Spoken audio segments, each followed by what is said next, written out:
Bon, salut à tous, bienvenue sur Ben Prod. Aujourd'hui, je suis avec Max. On va vous présenter une petite Supra MK3. Donc, ce sera une vidéo un peu classique aujourd'hui. Je pense que ça va vous faire plaisir. On va vous faire le petit tour. Voilà la bête, petite Supra MK3 de 87. 87, c'est ça. Il me semble. Phase 1. Phase 1, ouais. Exactement. Parce que les phases 2, on peut les reconnaître, elles sont un peu rallongées là. Qui prend la ligne du capot directement sur le marché. Ouais. Et aussi les feux à l'arrière qui sont un peu plus grands, quoi. Ouais. Déjà le logo, il m'intrigue un peu. Je pensais pas que sur les Supra, c'était comme ça sur les Supra des années 80. Si, c'est toutes les Supra, le logo il est comme ça ou... Toutes les Supra MK3, ouais, elles sont, que ce soit les phases 1, phase 2 ou quoi, c'est toutes les mêmes, avec le même logo. Parce qu'avant c'était les Celica Supra et ouais, du coup pour vraiment marquer le fait que ce soit une Supra et une Celica Supra, bah, ils ont directement avec le logo. En fait ils ont fait la division, ce qui a donné un peu vulgaire on va dire la Celica GT Fort de chez Celica et la Supra qu'on connaît maintenant de chez Toy du coup. Chez Toy, exactement. Bah, les deux chez Toy hein, mais bon. T'as la lame aussi, je pense qu'il devait être une option ou c'est d'origine? Pour moi c'est d'origine, après peut-être certainement l'ancien propriétaire qui l'a rajouté, mais je pense que ça doit être d'origine quand même. Bah après ça lui va bien hein. Ça lui va bien, ouais. Anti-brouillard jaune aussi. Anti-brouillard jaune. Ouais, anti-brouillard jaune. Avec le petit logo Toyota aussi dans la prise d'air, dans l'aération. Ça c'est vraiment sympa, ça c'est les petits détails qui font que, surtout les... Ouais voilà c'est ça. Avec les pop-up aussi typiques des Jap des années 80. Les jantes aussi qui sont d'origine.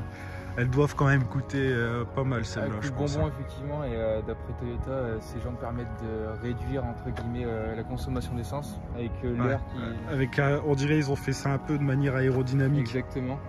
Et ouais, apparemment si on change les jantes, elles se mettraient à consommer plus ou quelque chose comme ça. Bah déjà là en termes de conso, t'as combien? En conso mixte, je suis à 15 litres et dès que j'ai appuyé un peu dedans, 20 litres. Comme c'est un gros 6 cylindres 3 litres, ça consomme pas mal quoi. Ouais, parce qu'on va voir juste après, c'est en quelque sorte l'ancêtre.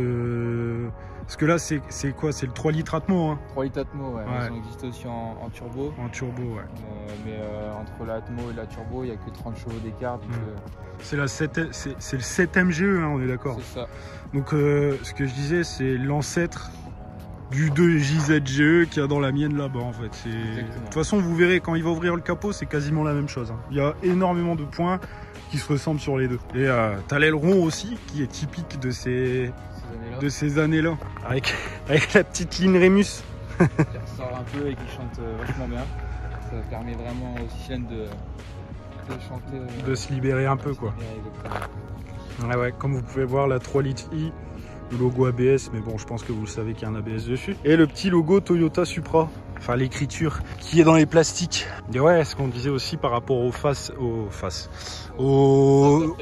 2, le feu il est un peu plus plus allongé. Ouais. Vraiment un peu toute la longueur. Ouais, voilà, c'est ça. Il y a notamment des plastiques aussi pour l'intermédiaire entre les feux. Ça rallonge un peu comme ça, vraiment, ça fait une barre. Et je crois que t'as même pas les deux feux rouges qui est en dessous de la plaque. Non. Il me semble pas. Mais bon, après, c'est une caisse de collection. Vous allez voir, là c'est la première fois que vous la voyez sur la chaîne forcément, ou pour ceux qui ont vu la vidéo du JDM, vous l'avez vu la semaine dernière. Il va avoir une vidéo, pas tout de suite, hein. Il y a le temps, mais... Ouais, je vais prendre le temps quand même de restaurer. Il va prendre bien le temps de la refaire, et une fois qu'elle sera prête, et ben vous la reverrez, et voilà quoi. Mais bon, je pense que vous allez la revoir dans les JDM ou quoi. Parce que là, tu viens de la voir, hein. Ça fait quoi, ouais, 2 mois? Ça fait 2 mois là, que j'étais allé chercher à Lyon et à remonter directement Ah bah ouais. Et d'ailleurs, faut le préciser, c'est une boîte méca. Hein. C'est pas une boîte auto, hein, parce que les 3 quarts que tu vois, et je vais pas dire malheureusement, mais ça fait plaisir de voir une boîte auto. Une boîte manuelle. Une boîte manuelle. Et l'intérieur aussi, full bleu, les sièges en tissu, vraiment dans les Jap de ces années-là. C'est vraiment le bail qui faisait beaucoup. Enfin bleu, je pense que ça devait être en raccord avec la couleur de l'époque, mais genre si t'avais une noire ou quoi, je saurais pas te dire si c'était bleu. Je saurais pas dire, je sais que certaines autres Supra MK3 sont noires avec intérieur bleu aussi.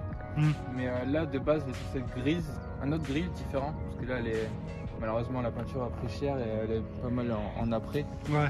Et ouais, de base elle est un autre gris un peu plus foncé je dirais, et avec un intérieur bleu. Mais on retrouve quand même pas mal sur les MK3 quand même. Ah non mais c'est sympa, hein. Les sièges en tissu comme ça, le volant 3 branches, le petit pommeau en boiserie. Et le compteur, quand tu regardes le compteur comme ça, tu vois que sur la MK4 ils ont quand même... inspirés. Ouais, ils ont pas trop fait de la merde à changer complètement le truc pour qu'il soit bien axé sur le conducteur. Tu vois vraiment que ça prend la forme comme ça, comme sur les MK4. Et vraiment les manos, tous sont ouais. dirigés vers les conducteurs. C'est vraiment agréable la nuit même. Il y a des lumières et tout, non? Ah, t'as les interrupteurs des feux à gauche, tout ça. C'est ça. Oh, tout est vraiment années 80. La jauge d'essence, elle reste comme ça même quand tu coupes le moteur. Ouais. Et en bas, c'est quoi? Le petit, ce que tu vois en dessous de l'autoradio là-bas. En dessous de l'autoradio, là, ouais. Ça c'est le réglage de la sono, genre les subwoofers, les woofers, d'origine. Ah ouais. Bon, et le son? Le son, ça donne quoi pour une caisse des années 80? Années 80, c'est clair que c'est pas des caisses de nos années 2020 ou quoi, mais ça fait le taf, on va dire. Ça fait le taf, ouais. Après, c'est mieux qu'une Twingo, quoi. Bien mieux, bien sûr. Mais après, on va dire que je l'ai pas acheté pour la sono à l'intérieur. Non, je me doute. Mais plus le son d'échappement qui résonne. Bon, on va ouvrir un petit peu le grand capot de cette bestiole. Comme ça, vous allez voir à quoi ça ressemble cette MGE. Voilà, donc comme vous pouvez voir, cette MGE. Et ce que je disais tout à l'heure, je pense que vous l'avez vu dans les vidéos, quand je parle du 2JZ-GE, tu as l'admission qui remonte au-dessus et tu as les deux cache-culbus comme ça, parce que sur le GTE, c'est un seul complet en longueur. Et quand tu regardes, c'est la même gueule. C'est exactement le même en fait. Franchement, ils sont bien inspirés parce que... Du coup, GE pour Atmo et puis 7M, c'est... je saurais pas te dire. Si quelqu'un sait, n'hésitez pas à le dire dans le commentaire. Et ouais, t'as l'admission qui remonte ici, t'as le filtre qui est là, mais c'est la même admission que moi, que j'ai sur la GS là-bas. Et c'est le même radiateur aussi que sur la GS et sur la IS. C'est exactement le même. Pour moi, c'est le même. Hein. C'est tout pareil. C'est tout pareil. Pour une caisse de 87, ils ont récupéré des trucs sur une caisse de 2001 et de celle-là, elle est 2004. Enfin, le radiateur est de 2001, mais ça, c'est encore autre chose. Et du coup, elle développe combien? 207, c'est ça? Entre 204 et 207 estimé normalement. Pour un gros 3 litres 6 cylindres, c'est peu, mais on va dire pour ces années-là, c'est suffisant. Bah, ça va, en Atmo, c'est bien. Hein. En Atmo, ouais, ça permet. Après, c'est une grosse GT, on va dire. C'est une grosse GT, ouais, c'est pas sportif, c'est vraiment un paquebot, c'est lourd, c'est confortable. Quand tu la vois, c'est vrai qu'elle est grosse. Hein. Je sais pas si vous vous rendez compte, mais pour ceux qui en ont déjà vu une en vrai, c'est quand même assez gros. Genre, j'ai l'impression qu'elle est aussi longue que la mienne. Tu mets une Supra MK5 à côté, c'est une Twingo, une Supra MK5 à côté de ça. Hein. C'est petit, hein. Mais là déjà c'est accessible, tu peux faire ce que tu veux dessus. Et toi la batterie par contre elle est là. Mais tu vois que tu as quand même, c'est comme sur les Celica T20, tu vois, tu as quand même un grand espace entre le bout du pare-choc et le radiateur. Après je sais que de base il y avait la clim, mais l'ancien proprio a décidé de il l'a enlevé. Ouais. Et en termes d'options, t'as quoi dessus? En option, étonnamment, pour 87, j'ai régulateur de vitesse, j'ai réglage lombaire, rétroviseur électrique. La couleur, tu sais pas si c'est une option de la couleur, je ne saurais pas dire du tout. Clairement, je sais qu'elles sont très peu en grise, elles sont notamment beaucoup en blanche ou en noir. Le gris, on en voit très rarement. Bah là, elle fait un peu gris-bleu. Hein. Un peu gris bleuté. Ouais, gris bleuté. Hein. Vraiment bleu. Enfin, ça dépend de où tu la regardes, mais pour une voiture de ces années-là, des années 80, les Japonais ils savaient y faire et ils sont toujours un peu en avance sur leur temps en termes d'options, etc. Pour vous dire, à l'époque, ma caisse elle est sortie en première gêne 98 jusqu'à 2002-2003 et il y avait déjà des écrans tactiles dedans. Pour 2001, c'est déjà très bien, et voir un régulateur dans une Supra de 87 et des sièges électriques et vitres électriques et rétro-électriques que moi-même je n'ai pas, c'est exceptionnel. Et ça, comme on dit les gars, c'est une caisse de passionnés, tu vois. Enfin, je vais peut-être faire rager les gens, je kiffe les Supra MK4, tout ça, mais tout le monde se branle sur les Supra MK4, alors qu'il y a les MK3 qui sont tout aussi bien. Après, c'est pas forcément le même public, ou je sais pas. Il y a d'autres Supra avant la MK4, c'est ça qu'on essaye de vous expliquer, quoi. Et c'est tout aussi bien. Autour de la MK4, même si c'est une voiture exceptionnelle. Ah bah oui, ça c'est sûr. La hype malheureusement fait baisser la légende qu'est la MK4. Ouais. Voir une MK3 change. Malheureusement, les personnes ne connaissent pas forcément la MK3 qui n'est pas trop démocratisée. Ouais. Donc beaucoup dit que c'était joli prélude ou joli Firebird. Et clairement, Pontiac, on t'a dit que c'était une Pontiac Firebird. Clairement, j'ai pas osé le relever, mais c'est là qu'on voit les passionnés ou non, clairement. Et vraiment, c'est... je veux bien, mais il y a des limites. Je veux bien qu'elle y ressemble un petit peu sur l'avant. Les longs capots, allez, mais une Firebird, attends. Déjà, c'est plus gros une Firebird, les gars. Ouais, putain. Il y en a, sérieux, putain. Commande aussi, j'avais pas vu ça. Ça, c'est clairement pour le régulateur de vitesse. Là, du coup, il y a beaucoup de commandes. Genre, faut activer là directement pour dire d'activer le régulateur de vitesse. Ouais. Et ensuite, là, on appuie pour accélérer au niveau du régulateur et là pour maintenir clairement et après arrêter tout ça. Bon, ce qu'on va faire, je pense que on va aller vous faire un petit tour histoire de voir. Mais franchement, c'est une caisse bien sympathique, mais comme je vous dis, elle n'est pas encore prête. Enfin, là, elle roule, mais vous allez voir que elle est en restauration. Quand vous allez voir qu'elle sera finie, ça risque d'être quelque chose de très bien. De toute façon, je mettrai le Insta de Max en fin de vidéo, comme ça, ou même de toute façon, il y a tout en description comme d'habitude. Comme ça, si vous voulez aller voir ou checker, il n'y a aucun problème. Bon, allez, let's go. Hop. Quand même, très grande portière. Très grande portière. Oh putain, oh, c'est dingue. Wow. Avoir un intérieur bleu comme ça. Ah non, mais. D'époque, clairement. Ah, j'adore. Ah ouais, quand même. Ouais. Ça se sent que. Ouais, c'est un bateau, clairement, c'est un yacht. Ah, t'as les triangles qui claquent aussi, toi. Les triangles qui claquent, mais d'après. Ouais, je l'ai aussi, ça fait 30 000 km que je roule comme ça, t'inquiète. Bon, bah attends, ça va arranger. Ouais, on peut voir à peu près tous les manos, batterie, huile, essence qui descend très rapidement, température, et après le volant n'est pas droit, mais ça c'est normal, j'ai un peu joué avec la direction il y a très peu de temps et il faut que je la remette bien droit. Ouais, j'ai ça aussi, et moi quand je roule droit, mon volant il est pas droit non plus, c'est qu'un détail, c'est pas grave. Hein. Et elle fonctionne encore bien, putain. Elle fonctionne encore bien.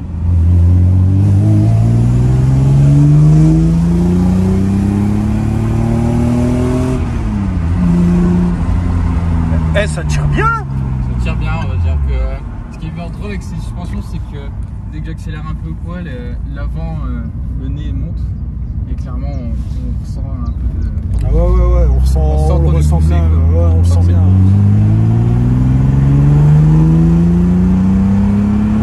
Ouais, 4000, hop, t'as tout.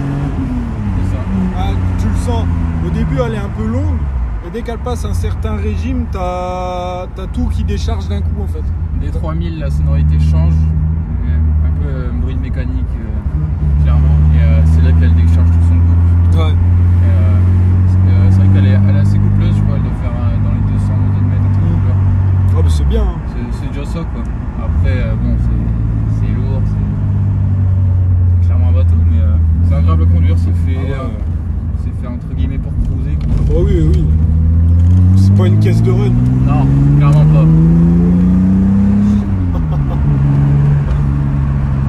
Ah, ça tient quand même. Ça tient étonnamment, ouais. Putain, ouais, ça...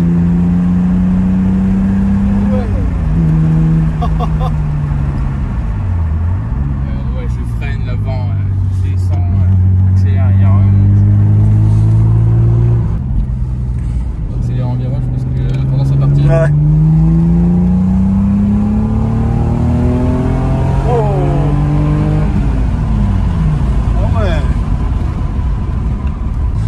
Mais le tableau de bord, il me fait penser un peu à celui des Chaser.